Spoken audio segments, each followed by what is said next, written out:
semua. Shalom. Sebelum kita mulai dengan pembelajaran kita pada pagi hari ini, maka Pak minta satu orang untuk memimpin kita dalam doa. Baik, sebelum kita mulai pembelajaran pagi hari ini, mari kita tenang untuk mengharapkan doa kita berdoa.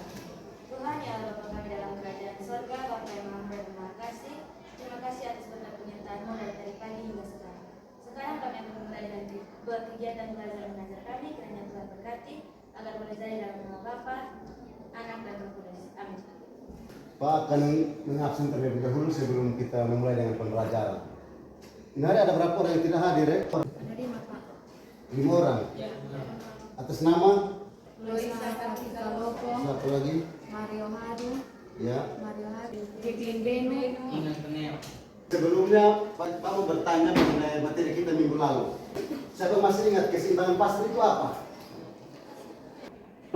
Jadi baik, keseimbangan pasar adalah keadaan di mana jumlah yang ditawarkan para penjual pada suatu harga tertentu sama dengan jumlah yang diminta para pembeli dari harga tersebut. Apabila jumlah tidak sesuai dengan permintaan pembeli, maka akan terjadi tawar menawar.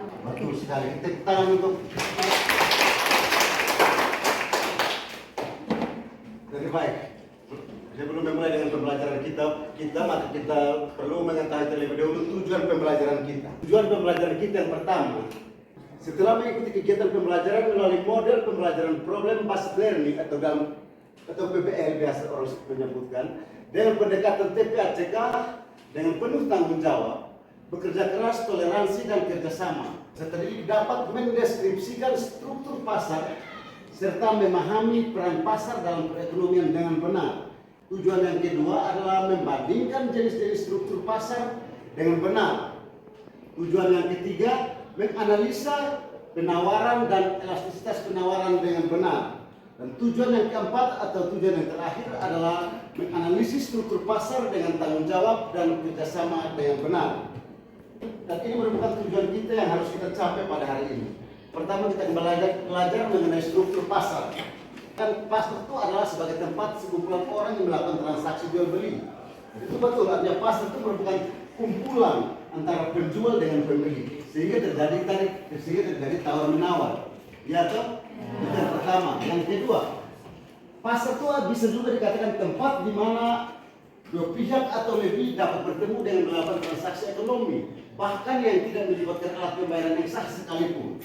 Artinya ada kalau kita kaitkan dengan era sekarang yang namanya pasar online, ya toh, dan tanpa pertemuan antara penjual dengan pembeli itu bisa terjadi transaksi, ya toh, itu lihat transferan, ya toh, dan berikut fungsi pasar, fungsi distribusi seperti penyaluran barang dari produsen ke konsumen. Nah, konsumen itu biasanya kebanyakan yang paling banyak itu berada di pasar. Oleh karena itu maka distribusi yang paling tepat adalah ke pasar. Fungsi pembentuk harganya ketika antara penjual dengan pembeli, di situ harga akan terbentuk. Ada terjadi kesepakatan atau terjadi tawar menawar, maka di situ suatu harga akan terbentuk, sehingga terjadi transaksi jual beli barang dan jasa. Yang terakhir adalah fungsi promosi ketiga, itu fungsi promosi. Jadi ketika kita belum menjual suatu produk atau barang, tentu kita harus mengadakan suatu promosi. Dan promosi yang biasa para produsen memakai itu adalah di pasar. Mengapa? Karena di pasar itu banyak orang. Terakhir, itu terdapat interaksi di antara penjual dan pembeli baik secara langsung maupun tidak langsung. Tadi kita sudah bahas tadi. Interaksi artinya terjadi hubungan interaksi baik secara langsung maupun tidak langsung. Kalau langsung berarti contoh kalian langsung ke pasar, misalkan Bibi pergi pasar membeli bumbu misalkan. Jadi kamu langsung ke papasan langsung atau ketemu langsung. Itu namanya transaksi langsung. Kalau tidak langsung, contoh tadi, pembeliannya bisa melalui online, ya atau itu secara tidak langsung, atau dengan kata itu penjualan abstrak, atau tidak konkret, tidak nyata, atau artinya kita tidak bisa lihat dengan mata. Ya, kita masuk pada jenis-jenis pasar. Yang pertama adalah pasar tradisional. Itu pasar yang bersifat tradisional di mana para pembeli dan penjual pasar adalah dapat saling tawar menawar secara langsung. Sekarang yang kedua adalah pasar modern. Pasar di mana terdapat berbagai macam barang diperjualbelikan dengan harga yang sudah pas dan dengan layanan sendiri. Artinya pasar yang itu pasar tidak terjadi tawar menawar barang.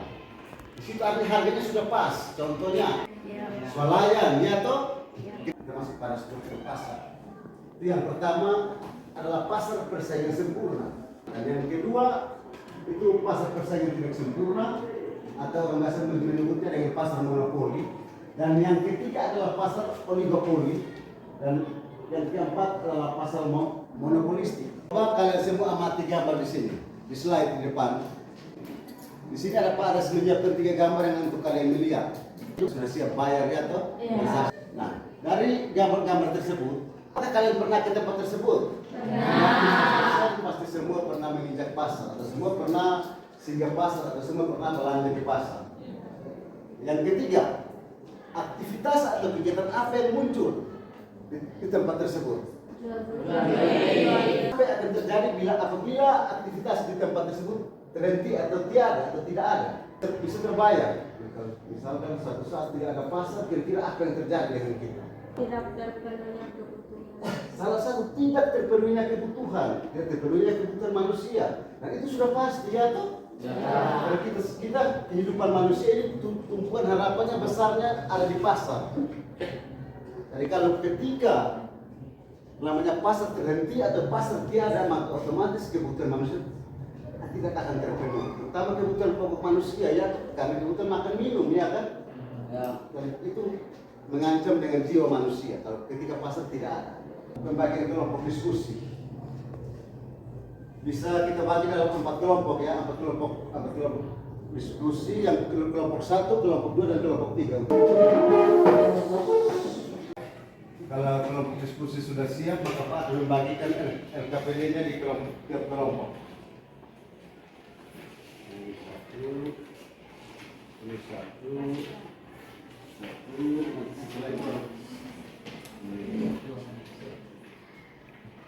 Pertanyaannya, menurut pendapat kelompokmu dan berdasarkan hasil pengamatan, jelaskan gambar di atas termasuk dalam struktur pasar yang mana dan mengapa. Yang kedua, identifikasikan peran pasar dalam perekonomian Indonesia. Kalian identifikasikan. Yang tiga, identifikasikan apa ciri-ciri struktur pasar di atas. Apa permasalahan yang dihadapi oleh bentuk pasar tersebut? Artinya masalahnya apa? Dan yang kelima, apa solusi pendapat kelompokmu yang sebaiknya dilakukan dalam memecahkan masalah? Dan yang terakhir, presentasikan hasil diskusi di depan. Silakan, masing-masing kelompok silakan amati itu gambar.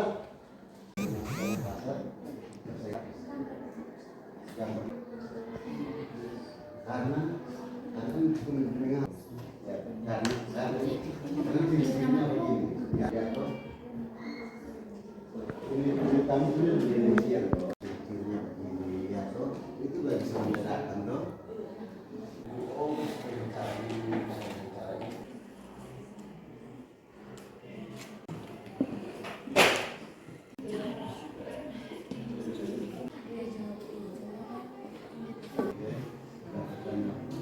Kelompok 1, silakan. Terima kasih atas waktu yang diberikan kepada kami berdua karena kami presentasikan hasil diskusi kami. Menurut pendapat kamu dan berdasarkan hasil pengamatan, jelaskan gambar di atas termasuk dalam struktur pasar dan mengapa. Gambar di atas adalah struktur pasar monopoli. Mengapa gambar di atas masuk dalam pasar monopoli? Karena pemusatan sumber daya ekonomi pada suatu pelaku usaha atau penjual. Pemusat tersebut memicu penguasaan sarana produksi dan pemasaran terhadap barang dan jasa yang dirilis dari bentuk harga keseimbangan pasar. Selain itu, pasar menjadi sarana bagi produsen untuk mengenalkan produknya. Pasar monopoli memiliki 5 ciri-ciri, yaitu 1. Hanya satu penjual dan banyak pembeli. Yang kedua, tidak ada perusahaan yang membuat barang substitusi yang sempurna. Yang ketiga, rintangan cukup kuat untuk masuk ke dalam pasar monopoli. Yang keempat, pembeli tidak punya pilihan lain dalam membeli barang. Kelima, keuntungan hanya terpusat pada satu perusahaan. Kelemahan atau kekurangan dari pasar monopoli adalah pembeli tidak ada pilihan lain untuk membeli barang, keuntungan hanya terpusat pada satu perusahaan, dan mengurangi kesejahteraan konsumen. Solusi untuk mencegah kelemahan pasar monopoli yaitu memberi izin kepada perusahaan baru untuk menciptakan persaingan. Yang kedua, menambah penawaran barang dengan produk yang cenderung sama untuk memenuhi hak bebas memilih konsumen. Oke, dari kelompok 3. Baik, terima kasih atas waktu dan kesempatan yang telah diberikan, saya dari kelompok 3 akan bertanya kepada kelompok 2. Pertanyaannya adalah, apakah pasar monopoli dapat menentukan jumlah produksi dan harga? Jawabannya adalah iya, karena dia hanya satu orang saja memiliki penguasaan satu perusahaan. Terhadap pasar. Artinya jawabannya iya, karena di situ terdapat satu penjual. Artinya dia tidak mengizinkan penjual lain untuk masuk. Jadi itu merupakan ciri-ciri dari pasar monopoli. Dia itu berusaha untuk memonopoli itu pasar. Artinya hanya terdapat satu penjual. Apa yang menyebabkan pesaing sulit untuk masuk ke dalam pasar monopoli? Mereka cukup untuk masuk ke pasar monopoli. Salah satu rintangan itu apa? Penguasaan sumber daya alam, biaya produksi yang tidak efisien, hingga peraturan dari pemerintah. Di dalam pasar monopoli itu penguasaannya hanya satu perusahaan yang menguasai itu pasar. Jadi itu jawaban dari kelompok 2. Terima kasih atas waktu dan kesempatan yang telah diberikan kepada kami. Saya sebagai juru bicara akan mempresentasikan hasil kerja kami. Pertanyaannya akan dibacakan oleh teman saya yang disuruh. Nomor 1, menurut pendapat kelompokmu dan berdasarkan hasil pengamatan, jelaskan gambar di atas termasuk dalam struktur pasar yang mana dan mengapa. Dari pertanyaan tersebut kami mengambil jawaban bahwa gambar yang di atas adalah pasar monopoli, adalah pasar oligopoli. Mengapa? Karena gambar di atas sesuai dengan ciri-ciri pasar oligopoli yang kami lihat dan yang kami amati. Nomor 2, identifikasi peran pasar dalam perekonomian Indonesia. Pasar oligopoli sangat mempengaruhi perekonomian UMKM.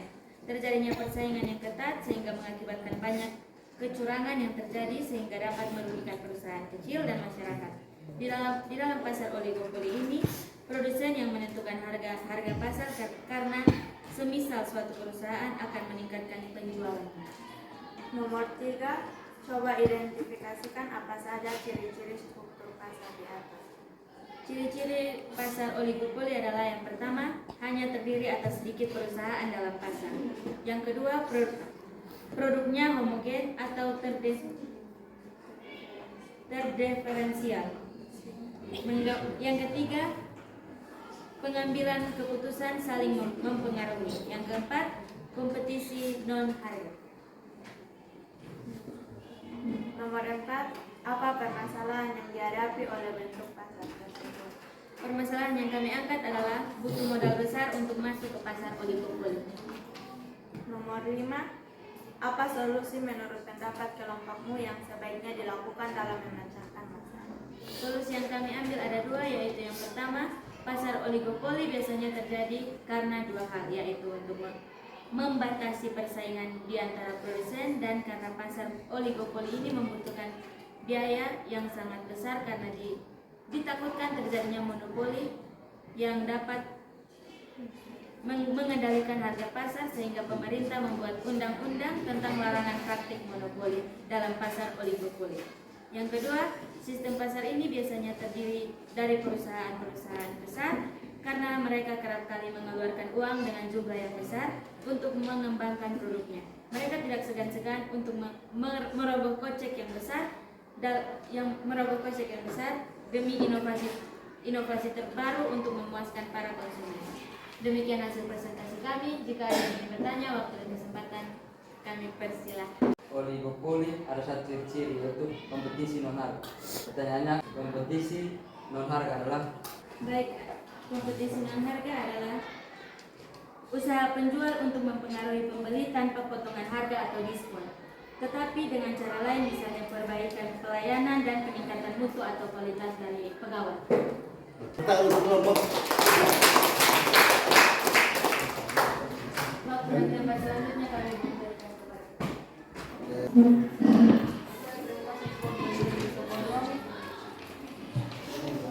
Pertama, menurut pendapat kelompokmu dan berdasarkan hasil pengamatanmu, jelaskan gambar di atas yang termasuk dalam struktur pasar yang mana dan mengapa.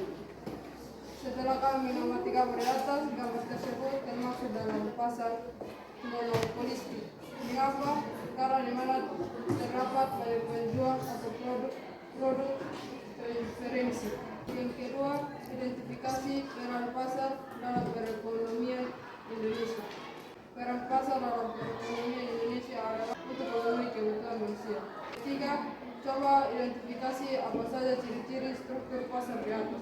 Ciri-ciri dari pasar monopolistik adalah yang pertama terdapat banyak penjual, yang kedua barangnya preferensi, yang ketiga perusahaan memiliki sedikit kekuasaan dalam mempengaruhi harga, yang keempat mudah untuk masuk ke dalam industri, yang kelima promosi penjual sangat aktif. Apa permasalahan yang dihadapi oleh bentuk pasar tersebut? Permasalahan yang dihadapi adalah perusahaan yang memiliki sedikit kekuasaan dalam mempengaruhi harga. Solusi dari masalah tersebut harusnya adanya penurunan harga barang, karena kenaikan harga barang yang menyebabkan atau mempengaruhi suatu kondisi. Dari kelompok lain disebabkan. Jika dilihat dari sisi konsumen, apakah keuntungan dari adanya pasar monopolistik? Sebenarnya iya, karena semua pasar bertujuan untuk mencari keuntungan. Yang akan memberikan kepada kami mempresentasikan hasil diskusi kami. Menurut pendapat kelompokmu dan berdasarkan hasil pengamatan, menjelaskan gambar di atas termasuk dalam struktur pasar yang mana dan mengapa. Dari hasil pengamatan kami, gambar di atas termasuk dalam pasar persaingan sempurna. Karena keadaan di mana penjual dan pembeli tidak dapat mempengaruhi harga. Identifikasi peran pasar dalam perekonomian Indonesia. Jawabannya adalah meningkatkan ekonomi masyarakat dan juga mensejahterakan sekaligus. Ciri-ciri dari persaingan pasar sempurna adalah sebagai berikut. Yang pertama, perusahaan sebagai pengambil harga. Yang kedua, penjual bisa keluar masuk dengan mudah. Yang ketiga, barang yang diperjualbelikan homogen. Yang keempat, terdapat banyak perusahaan di pasar. Yang kelima, pembeli memiliki pengetahuan yang sempurna mengenai pasar. Apa permasalahan yang dihadapi oleh pembeli pasar tersebut? Perusahaan sebagai pengambil harga bukan pembeli. Solusi dalam memecahkan permasalahan persaingan pasar sempurna adalah dalam pasar persaingan sempurna, penjual yang menjadi penentu harga bukan pembeli. Demikian hasil presentasi kami. Mungkin dari kelompok lain ada pertanyaan. Bagaimana keadaan perusahaan dikatakan berada dalam proses persaingan sempurna? Karena dalam ciri-ciri pasar persaingan sempurna adalah perusahaan sebagai pengambil harga dan penjual bisa keluar masuk. Apa yang dimaksud dengan homogen? Homogen adalah campuran yang memiliki komposisi seragam dan tidak dapat dibedakan. Di dalamnya terdapat satu jenis barang. Contoh solusi dari kelompokmu kamu diskusi dalam mencegah masalah dalam pasar sempurna. Contohnya seperti apa? Solusi yang pertama adalah mengembangkan industri kecil di pedesaan. Untuk diskusi sudah selesai. Dan selanjutnya kita kumpulkan hasil diskusi kalian, diskusi kelompok.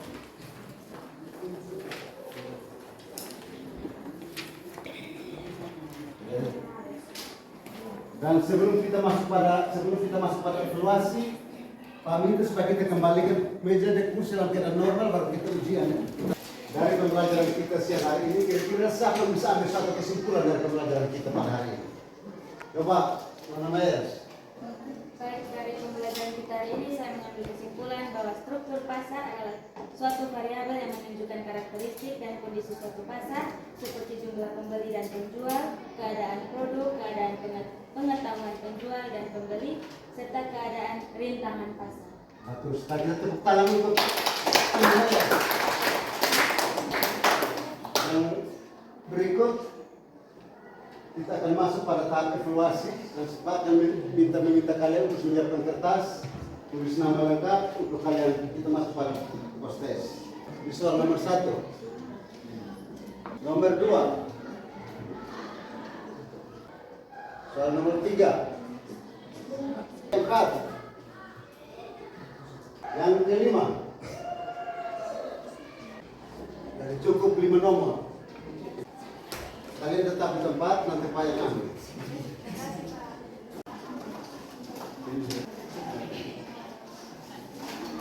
Jadi baik, sebelum kita menutupi pembelajaran kita pada siang hari ini, di sini kita akan bermain game. Dan semua ikut arahan Pak. Kalau Pak bilang tepuk pagi berarti kalian berhak tepuk 1 kali. Kalau Pak bilang tepuk siang berarti tepuk 2 kali. Kalau Pak bilang tepuk malam, tidak boleh bunyi karena itu sudah malam, orang semua sudah tidur. Kalian sudah tahu, tepuk pagi 1 kali, tepuk 2 berarti kalian tepuk 2 kali. Tepuk malam, Angin. angin. Fokus, konsentrasi dan dengar baik-baik. Tepuk malam, tepuk siang, tepuk pagi, tepuk pagi, tepuk siang, tepuk siang, tepuk siang, tepuk pagi, tepuk malam. Jadi ini permainan simpel tapi dia butuh konsentrasi. Kali itu tepuk malam, tepuk siang, tepuk siang, tepuk pagi-pagi, tepuk siang, tepuk malam-malam.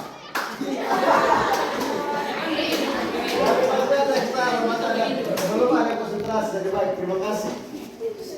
Pembelajaran pada siang hari ini sudah selesai. Dan di sini Pak mengingatkan kita pada materi minggu mendatang kita akan belajar mengenai elastisitas harga. Sebelum kita menutup kegiatan kita pada siang hari ini, saya minta satu orang untuk memimpin kita dengan doa.